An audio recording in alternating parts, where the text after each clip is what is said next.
टुनटुनी चिड़िया अपने छोटे बेटे मन्नू के साथ उड़ते हुए भोजन की तलाश में जा रही थी।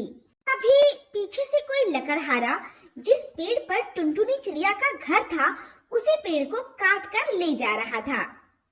और उस जालिम ने ये भी नहीं देखा कि पेड़ पर किसी चिड़िया का घर था। दोनों माँ बेटे भोजन खाने के बाद अपने घर की तरफ वापस आते हैं, तो टुनटुनी चिड़िया देखती है कि उसका घर तो टूटा हुआ पड़ा था और वो पेड़ वहां से गायब था जिस पर उसका घर था। ये देखकर टुनटुनी चिड़िया रोते हुए कहती है, हे ऊपर वाले, ये सब किस जालिम ने किया है?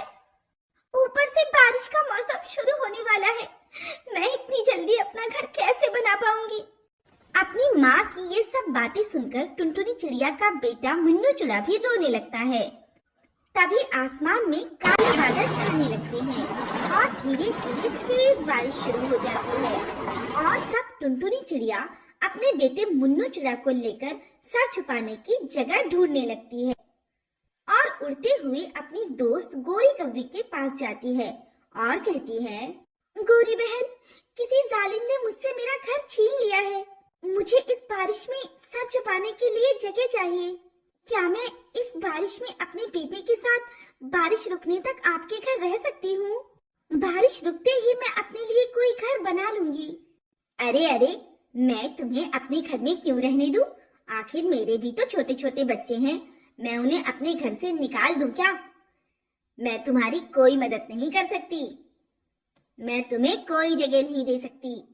अपनी दोस्त से इस तरह की बातें सुनकर टुनटुनी चिड़िया को बहुत बुरा लगता है और वो शांत होकर उसी बारिश में उड़ते उड़ते अपने बेटे के साथ रानू चिड़िया के घर जाती है और कहती है, रानू बहन, इस बारिश से मेरा और मेरे बेटे का बहुत बुरा हाल है। ऊपर वाले के लिए मुझे थोड़ी देर अपने घर में जगह दे दो।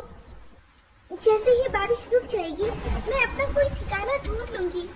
रानू चिड़िया को टुनटुनी चिड़िया और उसके बेटे की भीगी हुई हालत देखकर उन पर दया आ जाती है और वो उन दोनों को अपने घर के अंदर आने देती है और फिर आग जलाकर उन्हें खुद को गर्म करने के लिए कहती है। फिर बारिश रुक जाती है और टुनटुनी चिड़िया अपने बेटे को लेकर अपना घर बनाने में लग जाती है और उसी वक्त वहाँ रानू चिड़िया भी आ जाती है और वो टुनटुनी चिड़िया की उसका घर बनाने में मदद करती है। इस तरह टुनटुनी चिड़िया का घर जल्द ही बनकर तैयार हो जाता है और टुनटुनी चिड़िया उसमें रहने लगती है। इसी तरह दिन बीत रहे थे। एक दिन जंगल में तूफानी बारिश आने के कारण गोरी कौवी का घर टूटकर उसी बारिश में गिर जाता है। गोरी कौवी अपने बच्चों के साथ एक पेड़ पर बैठी थी और मदद के लिए पुकार रही थी। जब टुनटुनी चिड़िया ने उसे रोते हुए देखा तो उसे उस पर दया आ गई और वो उसके पास जाकर बोली, अरे बहन, तुम क्यों रो रही हो?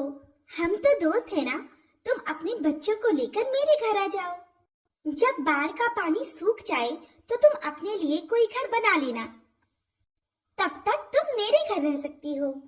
टुनटुनी चिड़िया की ये बात सुनकर गोरी कौवी की आंखों में आंसू आ जाते हैं और वो टुनटुनी चिड़िया से माफी मांगने लगती है और फिर टुनटुनी चिड़िया के घर रहने लगती है और बाढ़ का पानी सूखने पर वो अपना घर बनाकर टुनी चिड़िया को धन्यवाद देकर वहाँ से चली जाती है।